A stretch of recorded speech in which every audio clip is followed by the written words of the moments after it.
네, 오늘 제목은 믿음의 기념비를 세워가라.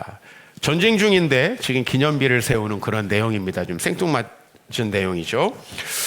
요번에 제가 이제 밴쿠버에 열흘을 머물렀습니다. 좀 오래 머물렀고요. 목사님과 이제 집회를 다 마치고 6일 동안 집회를 하고 이제 좀 장거리 운전을 이렇게 하고 가게 됐어요. 근데 이 목사님이 혼자서 장거리 운전을 하다 보니까 피곤합니다. 졸립니다. 또 제가 사실 국제면허증 이렇게 바꿔갔어야 되는데 그냥 가가지고 혼자 계속 운전을 해요. 그래가지고 이제 마지막 날에는 이렇게 운전하는 게 너무 피곤하고 또 사고의 위험이 있어서 어떡할까 하다가 우리 드라마를 보자. 이제 얘기도 다 했어요. 뭐 교회 얘기도 하고 뭐 집안 얘기도 하고 뭐 사역 얘기도 하고 다 하다가 드라마를 보자. 그래서 폭삭 속았수다.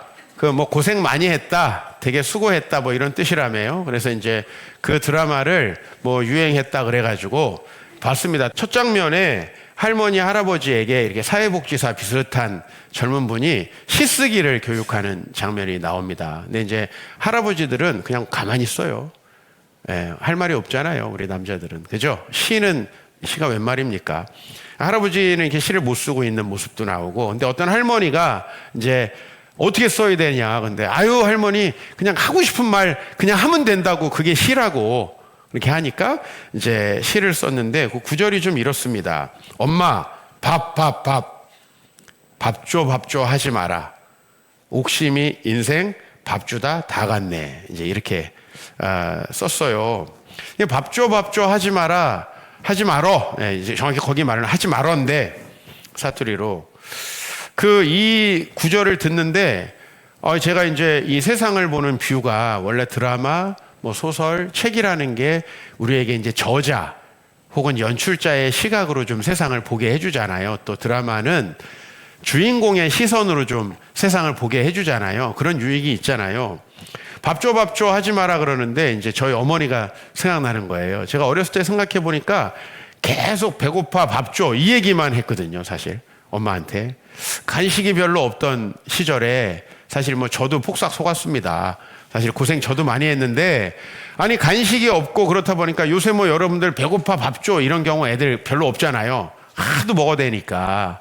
그리고 이제 간식을 먹어대니까 별로 입맛도 또 없어요. 그죠? 그리고 자기가 원하는 걸 밖에서도 사 먹을 수 있다는 생각에 또 반찬이 좀 마음에 안 들면 또 배가 안 고프다 그래요. 하여튼 뭐 승질나는 장면들인데 저는 뭐 간식이 없는 시대에 이렇게 살았다 보니까 늘 이게 밥 때만 되면 너무너무 배가 고팠던 것 같고 우리 어머니에게 항상 밥 줘 했는데 우리 어머니 수님인데 수님이 인생 밥 주다 다 갔네. 그 생각이 들면서 이제 공감이라는 게 있잖아요. 이 사람 마음이라는 게 이제 공감됩니다. 이게 공감이 되기 시작하니까 이제 극 중에서는 그 이름을 제가 정확히 모르겠는데 하여튼 아이유 박보검이 야반도주를 하잖아요. 야반도주도 다 이해가 되는, 야반도주 해도 되겠구나. 지금 이해가 되고. 거기에서 나오는 이상한 여러 가지 일들이 다 이해가 되고, 등장인물이 이해가 되고, 외국에 있어서 그런가? 한국에 있는 여러분들도 다 이해가 되고, 예배 늦게 오는 사람도 다 이해가 되고, 안 오는 사람도 이해가 되고, 교회 떠난 사람도 이해가 되고, 다 공감이 되는 거예요. 어머니의 시각에서 인생을 보아하니 제 어린 시절을 새롭게 볼 수 있게 되더라고요. 그러면서 우리 엄마 진짜 밥 차리느라 얼마나 고생했을까. 사실 저는 처음에 와이프랑 결혼을 하고서 되게 어색했던 게 이제 고기 반찬이 나오는 게 너무 어색한 거예요. 저는 어머니가 고기 반찬을 주신 적이 없거든요. 항상 이제 채소, 김치, 무말랭이, 오징어래. 오이도 그냥 채 썰어서 아니면 냉국으로 그다 고추장 묻혀가지고 어떻게 해서 다양한 또 이렇게 장아찌로 만들어서 고추장 묻혀가지고 이제 그걸 또 씻어가지고 다 똑같은 거예요. 사실은 똑같은 건데 막 다양하게 이 서양 애들은 창의력이 없어가지고 그냥 피클밖에 못 만들잖아요. 근데 이제 우리는 정말 다양하게 똑같은 거를 이렇게 만들어서 내놨던 기억이 나고 그런 것들로 어머니가 한참 이렇게 막 배고파하는 저희들을 먹여 살리느라 얼마나 고생하셨을까 그런 생각을 했어요. 참 인생은 고되고 힘듭니다. 근데 제가 이제 그러면서 여호수아를 이제 다시 생각하게 된 거예요. 왜냐면 제가 이제 이 드라마를 볼 때가 한국에 오기 한 5일 전이거든요. 저도 이제 와서 또 설교를 해야 되니까 처음에 넉넉히 이제 막 해외 사역에 집중하다가 여호수아 또 막 생각하는데, 여호수아라는 책이 참 좋다. 왜 그러냐면 그냥 우리 드라마나 소설이 저희에게 주는 한계가 있어요. 저는 아마 여기 있는 분들 어떤 분보다 소설을 많이 본 사람일 거예요. 전공이 그렇다 보니까. 근데 그거는 너무 인간적인 모든 면에 공감하고 이해하게는 만드는데 뭔가 방향을 저에게 제시해 주진 못해요. 이렇게 야반도주 하면 됩니까? 여러분 오늘 청년들이 둘이 야반도주에서 다음 주에 안 나와. 그럼 되겠습니까? 결혼도 하기 전에 야반도주, 이거 사실 안 되는 거잖아요. 그러나 뭐 드라마상에서는 다 공감이 되긴 하더라고요. 그러면서 좀 더 나은 방법이 뭐가 있을까.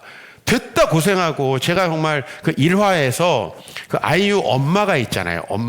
엄마가 막 가가지고 우리 딸 고생시켰다고 막 그 집에다가 행패 부리고 오는 그 장면에, 야, 연기 정말 대단하다. 그런 생각을 좀 했는데, 저게 엄마구나, 뭐 그런 생각도 하고요. 근데 그렇게 고생해서 그러면 뭐가 남았는가 생각해 보면 또 별 남은 게 없어요. 여러분들의 인생을 보면은 참 수고합니다. 여러분 뭐 폭삭 안 속은 사람 있습니까? 네, 다 고생하고요. 또 6월, 7월 되니까 해외에서 많이 오셨는데 한국도 아닌 곳에서 얼마나 고생하십니까? 이 해외에 계신 분들은 한국에 힘들지 않냐 그러는데 제가 생각했을 때 해외가 훨씬 힘들거든요.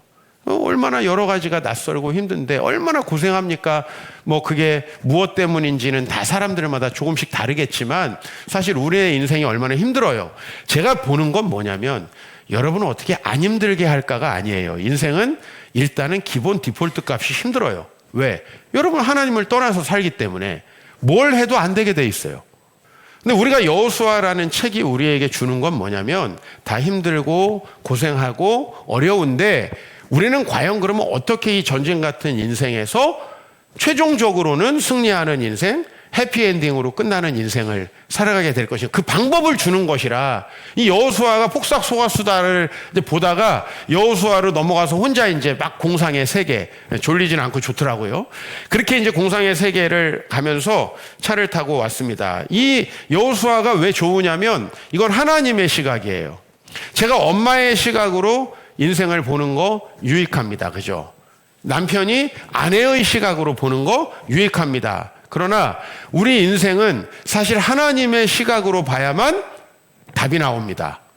하나님의 시각으로 봐야만 내가 가야 될 곳이 명확해집니다. 그냥 서로 공감하면서 살면 야반도주 할 수밖에 없습니다. 그러나 더 나은 길이 있다는 얘기를 여러분들에게 오늘도 좀 하고 싶습니다.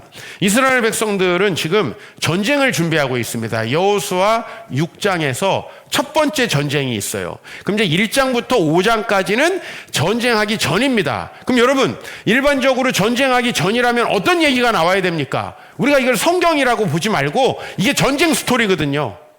전쟁해가지고 승리해서 땅 나누는 이야기예요, 여호수아가. 그러면 이 전쟁을 준비하는 기간이 있을 거고 전쟁 기간이 있을 거고 땅 나누는 게 있겠죠. 이렇게 세 부분으로 여호수아가 나눠지는데, 그러면 지금 1장에서 5장까지는 어떤 내용이 나와야 되나요?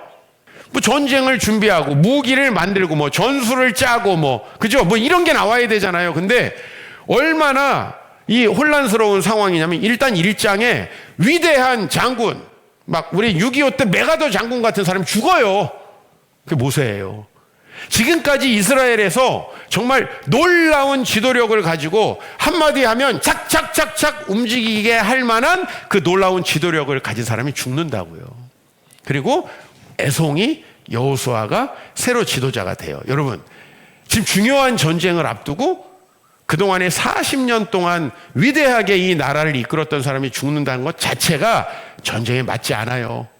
맞지 않나요, 여러분? 예? 정말 오랫동안 주님의 사역을 감당하고 베테랑 목사님이 어떤 일을 시작해야지, 아니 30대 뭐 준비도 하나도 안 된 그런 목사가 뭔가 한다 그러면 그거 말이 됩니까? 신뢰가 일단 안 가잖아요. 그죠? 근데 여호수아에게 너가 가나안 땅에 들어가라 이거죠. 그죠? 이 자체가 얼마나 불안한 상황입니까? 여호수아 지도자 해본 적이 없습니다. 그러니까 여호수아에게 하나님이 하신 말씀이 뭐냐면 강하고 담대하라. 이건 지도자의 기본적인 덕목이죠. 이 여호수아는 정말 말도 안 되는 새로운 지도자, 그리고 너무나 마음이 유약한 지도자. 그래서 여호수아에게 1장에 하나님께서 말씀하시는 게 뭐냐면 계속 뭐예요? 따라해 봅시다. 강하고 담대하라. 계속 이 얘기만 해요. 불안해요. 아직은 약해요. 그러니까 강하고 담대하라고 이렇게 이야기를 하십니다. 그렇게 이제 이게 시작이 됐어요. 1장부터 좀 불안해요. 지도자 새로 바뀌었어요. 검증되지 않은 지도자. 자, 2장으로 가니까 정탐꾼을 보내는데 여기까지는 그래도 흉내라도 냅니다. 이 정탐꾼들이 가자마자 걸린 거예요. 그러니까 이 이스라엘 백성들 중에 그래도 나름 뽑은 거예요. 정탐꾼. 우리 에이스! 갔는데 가자마자 걸렸어요. 그래가지고 이제 여관에 있는 그 기생 비슷한 여자가 고발하면 죽게 생긴 상황이 2장에 나오죠. 그죠? 이건 뭘 얘기하냐면 이스라엘이 예를 들면 전술, 전략, 무기로는 이길 수 없다는 얘기를 하는 거예요. 사실 그렇죠. 40년 동안 광야를 전전하던 백성인데 뭘로 그 정주 문명을 이기겠습니까? 그런 상황이거든요. 또 하나님이 이스라엘 백성들을 지금 몰아붙여서 전쟁에 나가라고 하는 상황이 또 굉장히 상황적으로 맞지 않습니다. 왜 그렇죠? 제가 어제 왕복으로 부산 6시간 정도 KTX를 타고 내려왔다. 중간중간에 엄청 폭우가 쏟아지고 그냥 그 경상도의 하천들마다 얼마나 범람하는지 몰라요. 보니까 어제 뭐 산청이 어떻게 됐고 뭐 이렇게 막 나오더라고요. 근데 딱 이렇게 보시면 돼요. 그렇게 하천이 범람하는 시기였던 거예요, 이 시기가. 그럼 사실은 전쟁 준비를 상식적으로 한다면 지금 이때는 무기를 만들고 조용히 준비해야 될 때죠. 정탐꾼을 보내고 요단강을 건널 때가 아니라는 겁니다. 그러나 3장에 보면 요단강을 건너라고 합니다. 지금. 이런 시기에. 말이 안 되잖아요, 여러분. 어제 범람하는 하천들을 굉장히 많이 보고 왔어요. 그런 시기에 건너라는 거예요. 그러면 하나님은 도대체 뭘 하자는 건가? 그리고 오늘 4장, 이제 요단강을 건넜으면 얼렁 들어가서 진지를 구축하고 뭐 해야 될 거 아니에요. 근데 4장에는 뭐 하라고 하냐면 4장 2절, 3절 같이 읽습니다. 시작. 백성의 각 지파에 한 사람씩 12사람을 택하고 그들에게 명령하여 이르기를 요단 가운데 제사장들의 발이 굳게 선 그곳에서 돌 12를 택하여 그것을 가져다가 오늘 밤 너희가 유숙할 그곳에 두게 하라. 지금 뭐냐면요, 요단강 지금 갈라졌거든요. 빨리 들어가서 지금 진지를 구축해야 되는 거 아니에요? 근데 그게 아니라 여기서 돌을 가져다가 가서 기념탑을 세우라는 거예요. 기념탑을. 여러분, 기념탑은 전쟁 다 끝난 다음에 하는 거 아니에요, 원래. 그러니까 여러분들이 성경을 읽을 때 아유 은혜롭다 이렇게 읽으면 이런 게 안 보여요. 예. 이거 좀 안 맞네, 상황이. 그렇죠? 전쟁이에요. 그러면서 이 기념탑에 대해서 이렇게 얘기를 합니다. 6절에 보니까 이것이 너희 중에 표징이 되리라. 후일에, 앞으로, 미래에 너희 자손들이 이 돌들이 뭡니까? 라고 물어보면, 야, 요단강의 물이 철철철 흘러 넘쳤어. 옛날에 수해가 났을 때처럼 철철철 흘러 넘쳤어. 근데 그 강물이 여호와 하나님의 언약궤 앞에서 끊어졌어. 하나님이 그런 존재야 라고 하는 걸 기념하는 기념탑. 그래서 이 돌들이 이스라엘 자손에게 영원히 기념이 되리라. 기념탑이 되는 거예요. 그러니까 지금 어떻게 보면 이스라엘 백성들은 전쟁을 준비하고 가고 있는데 끊임없이 하나님은 지도자 바뀌어도 내가 지켜. 정탐꾼 준비 안 됐어도 내가 지켜. 물 못 건너도 내가 이거 건너게 만들어. 너희들 인생 너네가 준비해서 되는 거 아니야 라고 하는 얘기를 하는 거예요. 여러분, 부모님들이 지금 자녀를 어떻게 키울까에 대해서 어느 때보다 고민이 많습니다. 왜냐하면 폭삭수가스다의 배경처럼 몇십 년 전에는 부모님이 돈도 없고 뭣도 없으니까 걱정할 새도 없이 아이들을 키웠어요. 그게 저희 세대예요. 아이유 제가 아들쯤 되는 거야. 이상하죠, 생긴 게. 그러니까 좀 안 맞지만 아이유 박보검의 아이라고 하기에는 좀 어색한 면이 있지만 그 정도 세대라는 거예요. 근데 그 정도 세대에는 아이들에게 뭘 어떻게 해야 되지라고 할 수가 없었다 이거예요. 그래서 가난해가지고 남의 집에다 맡기고 실제로 많았어요 예전에. 아이가 학교 가면 간 거지 그걸 어떻게 가보고. 근데 그때가 오히려 좋았다는 거예요. 왜? 지금 이 시대는 너무나 많은 것들을 부모님이 생각해서 아이에게 해주는데 여러분 아이들 좀 키워보니까 어때요? 인생이 여러분 생각한 대로 돼요? 여러분이 뭘 하니까 나는 A를 위해서 해줬는데 진짜 결과가 A가 나와요? 자, 결혼을 해보니까 이런 가정이라고 생각했는데 그런 가정이 되든가요? 그렇지 않다라는 거예요. 지금 이 시대에 많은 분들이 힘들어하는 게 뭐냐면 불안은 불안대로 늘어가고 내가 했던 결과는 결과대로 나오지 않는 거예요. 다 너무나 힘든 거예요. 거기에서 하나님이 말씀하시는 건 뭐예요? 이 지금 우리의 삶이 전쟁 같아요. 여러분 이 더운 날씨에 요새 출근하시느라 힘드시죠? 아마 조금 늦게 일어나서 허둥지둥 하다가 지하철 한번 놓치고 마을버스 또 한번 지나가고 그래가지고 뛰어가다가 멈추면 땀 쫙 나가지고 출근하자마자 아마 옷이 땀에 쫙 젖을 거예요. 그렇죠? 근데 또 어제 또 시켰던 걸 또 까먹었네. 또 부장이 부르네. 또 한판 욕 먹고 와이프는 또 왜 카톡 안 보냐고 또 뭐 물어보는데 막 거기다가 옛날 삐삐식으로 하면 1818 막 이렇게 해가지고 막 보내고 막 이제 옛날 얘기 좀 하겠습니다. 뭐 이해 안 가는 우리 청년들 그냥 대충 들으세요. 우리 시기에 나름이 있었어요. 감정을 표현하는 방법이 숫자로도 다 표현할 수 있어요. 요새 뭐 이모티콘으로도 하시지만 여러분 우리 인생이 얼마나 전쟁 같아요. 쉽지 않아요. 근데 하나님은 뭘 얘기하시는 거냐면 니네가 준비해서 전쟁을 이길 수 있는 게 아니라는 거예요.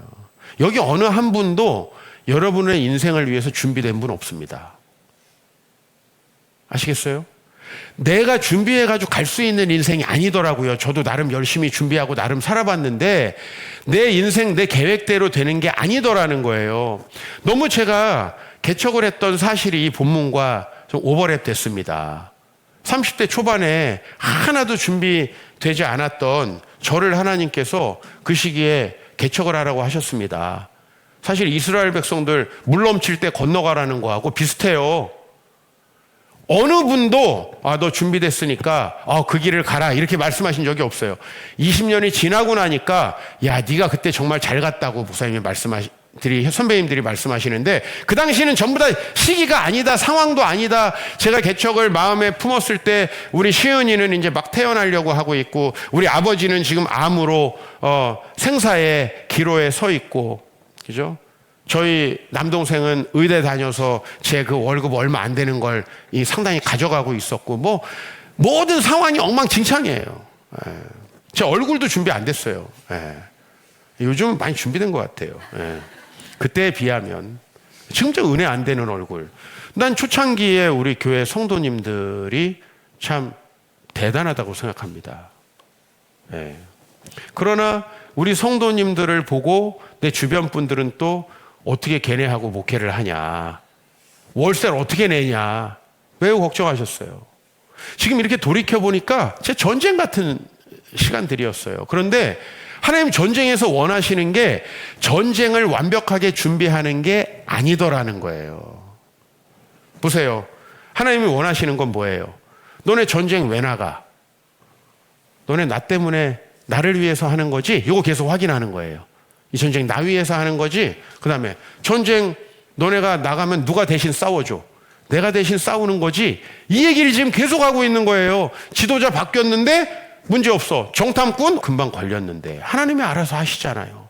그만큼 준비 안 된 이스라엘 공동체였는데 그들을 하나님께서 물을 건너게 하시잖아요. 그래서 뭘 만드는 거냐면 이스라엘 백성들도 하나님이 함께 하시는 전쟁이야. 이걸 계속 경험하게 하시는 거예요. 이거 여러분 아무리 이렇게 설교 들어도요.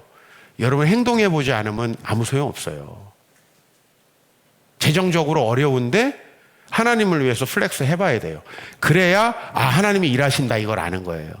내 상황과 내 이성과 내 상식에 따르면 하나님이 움직일 공간이 없어요. 예를 들면 요단강 물 다 빠진 다음에 건너가는데 하나님이 어디서 일을 하세요? 다시 넘치게 하나? 빠져줄게? 하나님 일하실 공간이 없는 거죠. 모세라는 지도자를 통해서 했다면 역시 모세 대단하네. 맞죠? 근데 여호수아는 애송이에요. 하나님이 하시는 걸 보여주는 거예요. 완전 다른 시각 아니에요? 완전 어나더 레벨의 시작 아니에요? 그죠? 전 높은 곳에 가는 걸 좋아해요. LA에 갔는데 우리 이제 대한항공이 지은 빌딩이 다운타운에 있어요. 근데 제가 이 숙소가 거기를 5분이면 걸어갈 수 있는 곳이었어요. 근데 여기는 70층이 로비예요. 이 말은 무슨 말이냐면 70층을 공짜로 갈 수 있다는 얘기예요. 보통 엠파이어 스테이트 빌딩이랑 올라가는데 다 100불 이상씩 줘야 되거든요. 그래서 못 올라가요. 전 옛날에 한 번 올라가 봤는데 이 LA에는 그 70층 우리 대한항공이 지은 빌딩이 70층에 로비가 있어가지고 로비에 가는 척하면서 이제 이렇게 구경할 수 있어요. 이렇게 LA 전체를 다 눈에 다 들어와요. 왜 제가 높은 곳에 가는 걸 좋아하냐면 다른 조망으로 볼 수 있기 때문이에요. 도로를 이렇게 뚫었구나.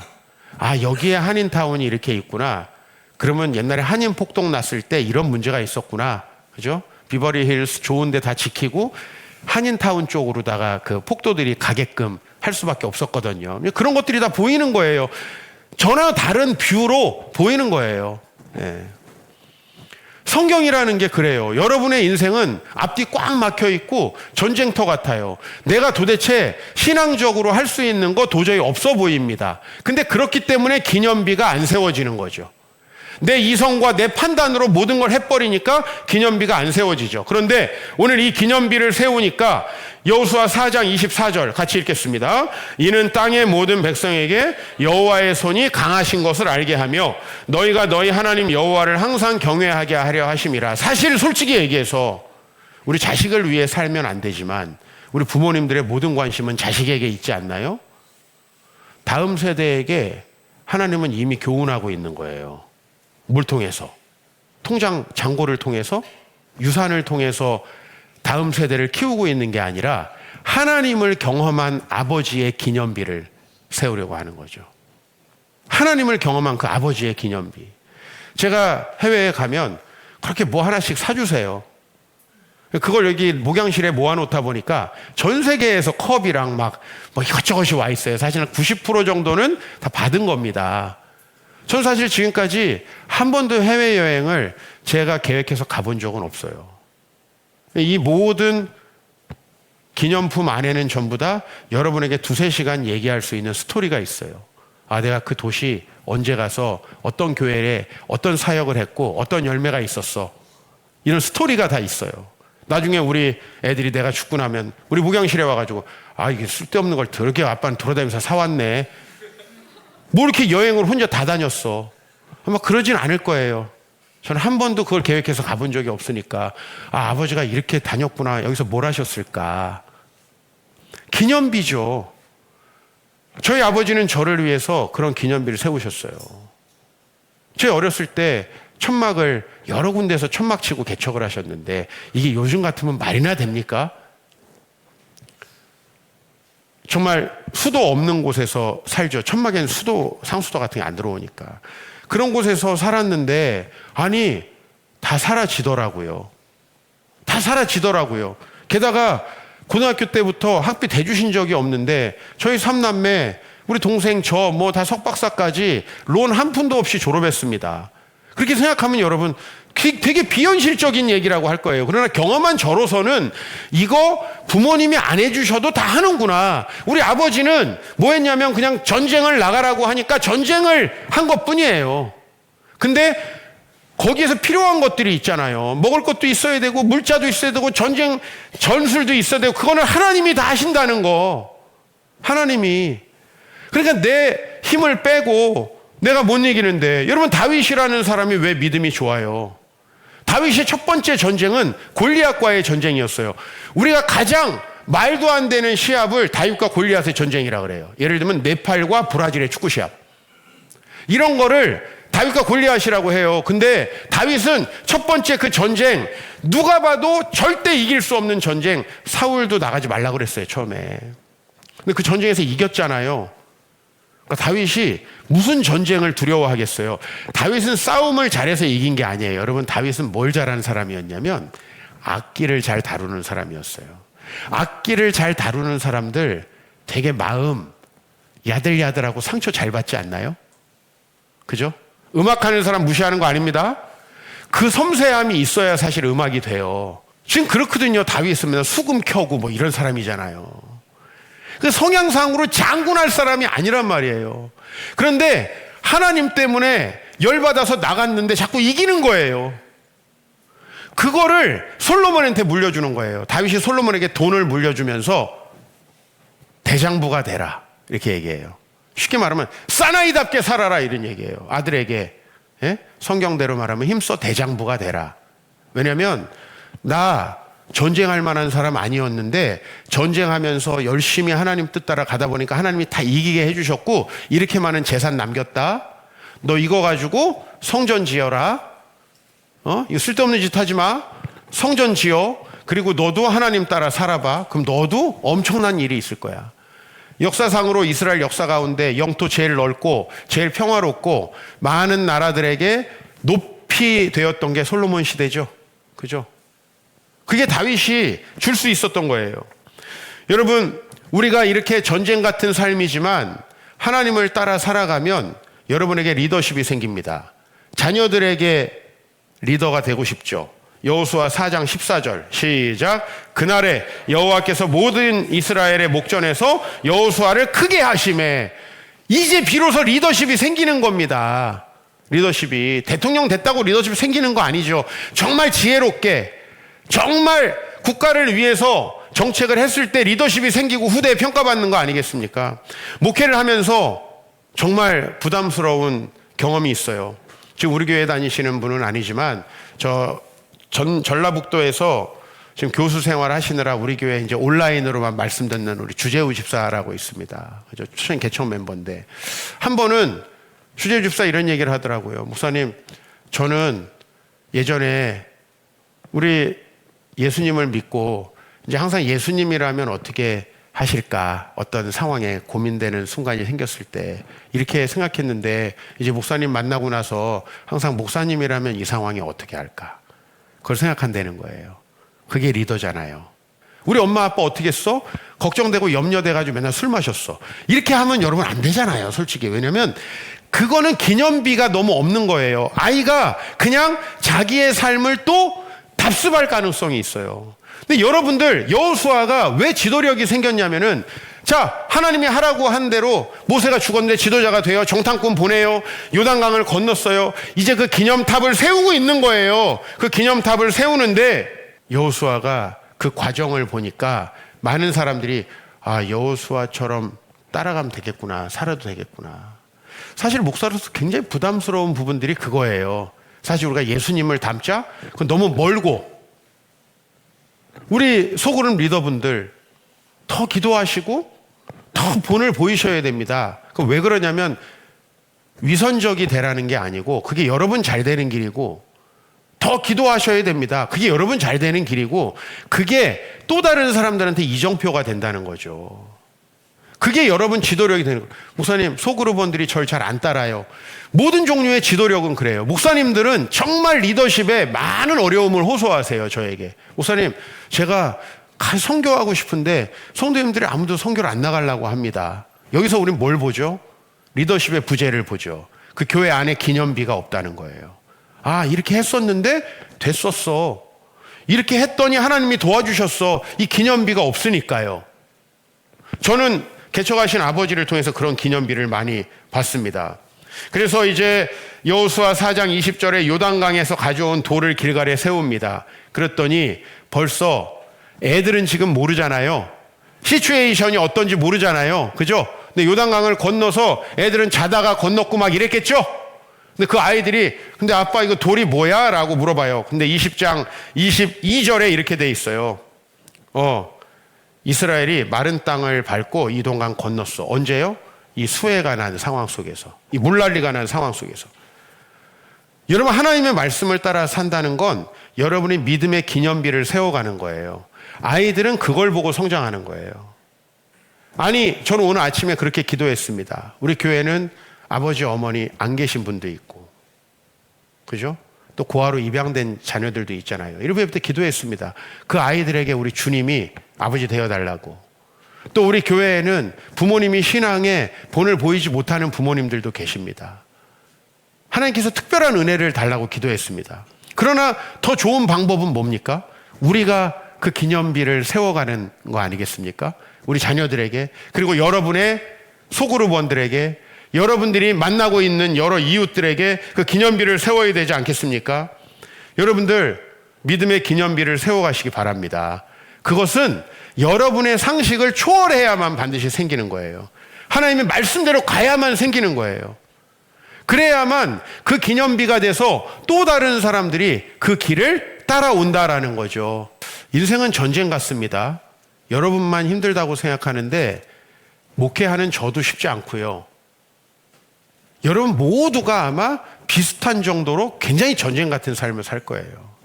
여기서 승리하는 방법은 전쟁을 준비하는 게 아닙니다. 물론 그것도 해야죠. 저도 목사가 되려고 정말 많은 준비를 했습니다. 그러나 진짜 중요한 건 그것보다 훨씬 더 다른 데 있더라고요. 내 삶을 하나님 앞에 맡기는 훈련.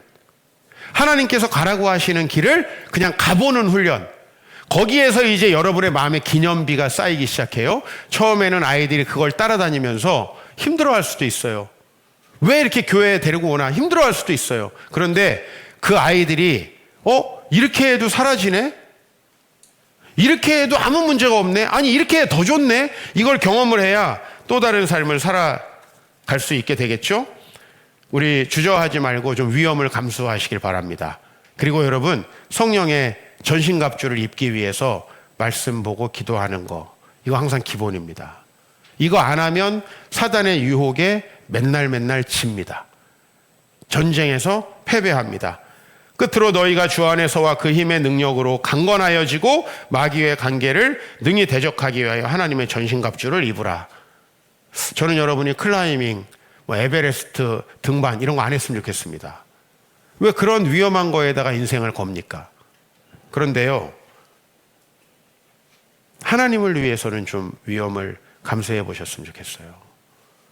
제가 지금까지 살아보니까 하나님을 위해서 위험을 감수하면 기념비가 하나씩 세워져요. 기념비가 하나씩. 근데 기념비가 얼마나 여러분을 위대하게 하고 높게 하는지, 여러분 스스로가 인스타에 자랑하는 것보다 훨씬 더 여러분을 위대하게 만든다는 거. 그리고 언젠가 이제 여러분의 자녀들이 여러분을 추억할 때, 지금이야 뭐 먹고 놀러 다니면 아버지 최고지만은 걔네들이 인생의 고뇌가 찾아올 때 아버지 어머니를 생각할 겁니다. 그럴 때 믿음으로 우리 아버지 어머니가 그 어려운 시절을 이겨내셨구나, 내가 그 아버지 어머니의 기도로 지금 살고 있구나, 이걸 알게 되면요, 걔네 인생 아무 문제 없어요. 무일푼에서도 정말 어마어마하게 이 세상에 기여하는 사람이 될 수 있다. 여러분, 믿음의 기념비를 세워가시는 또 이번 한 주 되시길 축복합니다.